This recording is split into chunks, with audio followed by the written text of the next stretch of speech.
filmes passados em prisões é que vocês já viram? Eu aposto com vocês que vocês já viram carradas, paletes deles. Mas será que vocês, por acaso, já terão visto o filme que eu vos trago aqui hoje? Eu acho só uma maneira de nós ficarmos a saber, não é? É vocês ficarem por aí e assistirem ao vídeo que eu vos trago hoje.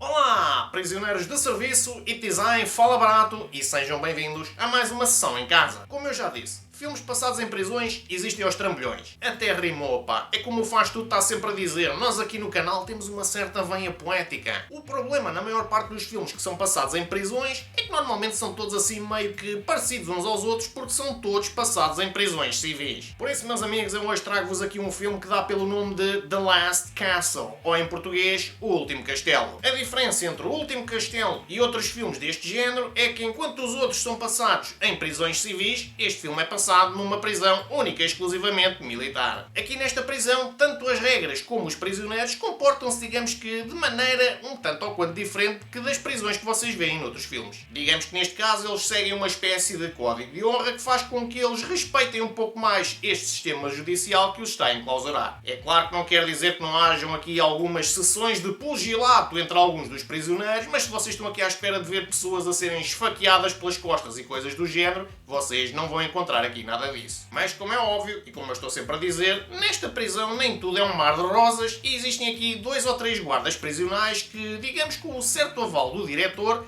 digamos que fazem a vida negra a alguns dos prisioneiros. Neste caso, e aqui sim, estes guardas são um pouco como aquele tipo de guardas que vocês veem noutros filmes do mesmo género. Isso acontece porque os guardas sentem as costas quentes por parte do diretor da prisão, que é uma espécie de ditador disfarçado que lhes dá a luz verde para eles usarem a força sempre que lhes der na real gana. Por causa disso, em algumas situações, a coisa até acaba por dar para o torto porque a força excessiva usada é tal que pelo menos 1 ou 2 reclusos acabam por pagar as consequências. Mas num belo dia chega um recluso que não é nada mais, nada menos que um ex-general lendário do exército dos Estados Unidos que digamos que vai mudar um pouco as coisas. Ao início, quando ele chega à prisão, o próprio diretor até demonstra uma certa cordialidade e admiração pelo general, coisa que ao longo dos tempos, digamos que vai mudando um pouco. Isso acontece porque ao longo do tempo o general vai começando a ganhar o respeito dos reclusos e o diretor da prisão, digamos, começa a sentir assim uma espécie de inveja. E isso acontece porquê? Porque ao contrário do general, o diretor da prisão não consegue de maneira nenhuma ganhar o respeito dos reclusos. E é aqui que a história começa a andar porque isso vai gerar uma certa competição entre os dois e eles vão passar o filme todo a competirem um com o outro para ver qual dos dois é que é o melhor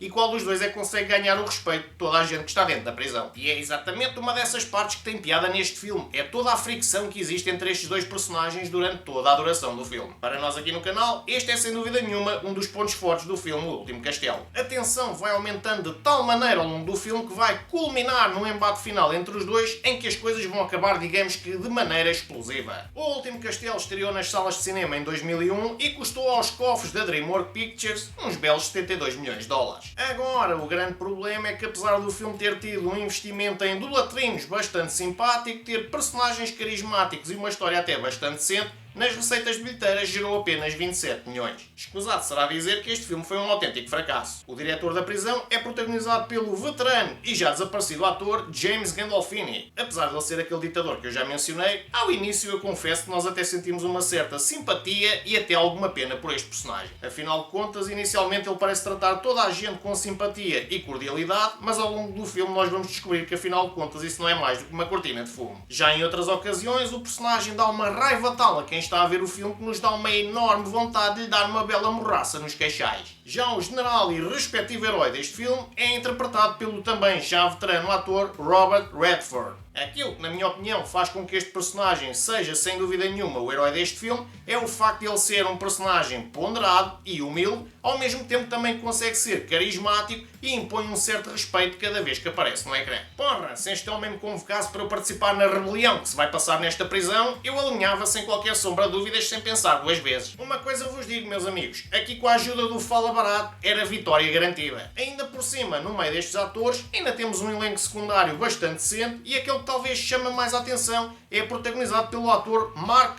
Hulk Ruffalo. Gostaram deste trocadilho? Afinal de contas, estamos a falar do ator que interpreta mais recentemente o personagem de Hulk nos filmes da Marvel. A parte porreira do personagem que este ator interpreta é o facto de ser uma espécie de intermediário entre o diretor da prisão e o general, e nós ficamos sem saber muito bem para que lado é que no final da história ele vai pender. Será que ele vai ficar do lado das forças do mal e apoiar o diretor da prisão, ou será que vai ficar do lado do bem e apoiar o ex-general? Se vocês acham, pelo facto deste filme ser praticamente todo ele passar dentro de uma prisão, faz com que ele seja um filme chato e parado, podem ficar descansados porque este filme não é desses. Aliás, até mesmo quando nós não esperamos, está sempre alguma coisa a acontecer. Ou é algum recluso que desobedece às regras da prisão e leva na cabeça do diretor, ou são os constantes jogos de demonstração de poder que se vão dar entre os dois personagens principais, ou são até os cerca de 20 minutos finais em que existe um autêntico motim dentro da prisão. Há sempre alguma coisa a acontecer e isso é sem dúvida nenhuma um ponto positivo para o filme, porque digamos que por não ser um filme muito parado,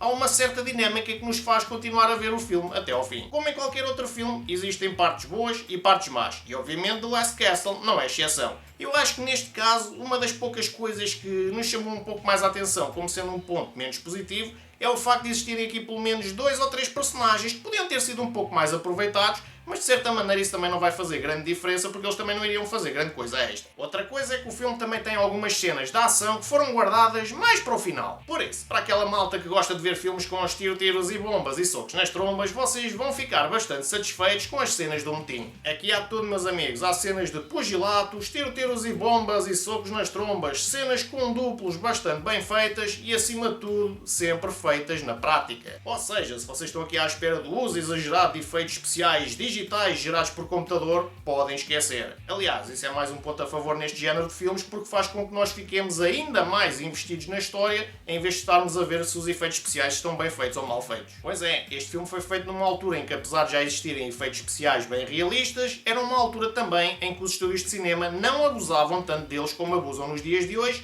e isso dá um certo realismo extra, e não é isso que nós procuramos neste género de filmes? Sim, nós sabemos que são filmes de ficção, mas se parecerem o mais realista possível, nós também não vamos dizer que não. Por exemplo, aquela que é talvez a acrobacia mais perigosa em todo o filme, é uma cena em que o personagem do ator Mark Ruffalo está pendurado num helicóptero agarrado a uma corrente. Mas isso não fica por aqui, meus amigos. A cena exige que o helicóptero acabe por se despenhar e aquilo que nós vamos ver é a utilização de uma carcaça de um helicóptero verdadeiro. Para aquelas pessoas que possam não saber o que é a carcaça do helicóptero, é aquela parte central que transporta as pessoas, ou seja, o cockpit onde vão os pilotos e a parte de trás onde vão os passageiros, e tudo isso foi feito usando um helicóptero verdadeiro. Obviamente eles só não incluíram as hélices e aqui é que entraram os efeitos especiais digitais que depois foram feitos em pós-produção. Tirando as hélices digitais e pouco mais, meus amigos, tudo foi feito na prática. A queda do helicóptero, as explosões que sucedem à queda do helicóptero, as acrobacias, tudo foi feito ali na altura. Nada recorrendo a efeitos em CGI. Já a banda sonora do filme ficou a cargo do compositor de músicas para cinema Jerry Goldsmith, e se vocês estão aqui à espera de músicas do género marchas militares e coisas do tipo, podem esquecer. Ok,